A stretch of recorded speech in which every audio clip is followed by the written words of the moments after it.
We got to talk a little bit about politics because since we are past Labor Day, we are in full swing in the governor's race. And it feels like, to me, it's maybe not shaping up the way people initially thought it would. Nolan, I'm going to let you get first crack at that. It's starting off differently than I expected. I thought this would be a neck and neck dogfight from start to finish. The polls are indicating that Gretchen Whitmer starts this fall campaign with a pretty good lead over the Attorney General, Bill Schuette. The Real Clear Politics average has it at about 8-9%. That's still a little surprising to me. It surprises me because her name recognition remains a lot lower than his, which tells me that Bill Schuette's got a lot of negatives to deal with, and he might want to shift strategy. He has focused heavily on trying to tear her down. I don't think these Granholm Whitmer ads are working. I think they're having a negative, people are having a negative reaction to them. You're seeing that in races all over the country when male candidates go after women hard, it backfires on them. You saw it in the 6th district in Kentucky where an unknown came out to win the Democratic primary there after being attacked heavily.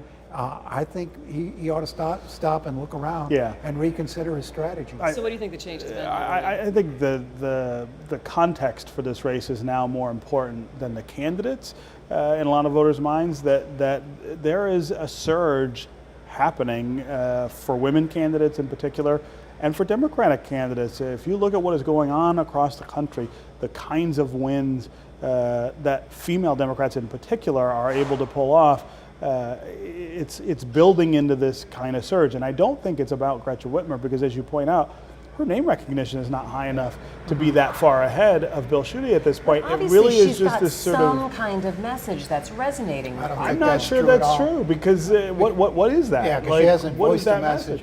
You know, I think this campaign here so far is all about Bill Schuette, whether you like him or don't like him, and by extension Donald Trump, because he has associated himself so closely with Donald Trump. That's what this race is all about. Gretchen Whitmer right now could be anybody, and I think there's probably a lot of Democrats who passed on that race are sitting there kicking themselves now, seeing the position she's in. But I think there is something going on in the way that people are responding to the president and the sort of high negatives that he has, but also this sense that you need different kinds of candidates and officials in place to get some of the things done that people want those are done. In Democratic, and they those don't have, are in Democratic primaries. They are. We haven't tested whether that's Right. a broader electorate. No question. And some of these candidates Democrats are nominated, it's hard to see that they're going to have broad appeal once they get to the general. I'm going to disagree a little bit with both of you in terms of you don't believe that she has the messaging that people are behind. I do think when she's talking about education, and those are the ads that I'm seeing a lot of, and talking about roads, infrastructure, that people do want to get on board with some kind of change there. So I do think it has to do a little bit with what the topics that she's talking about. But that's not different than what Schuette is saying either, right? I mean, she's not distinct from him there, is she? Neither one of them have put any substance behind, oh, let's fix the roads, let's do education. In terms of drilling down into what they do, neither one of them have put much on the table.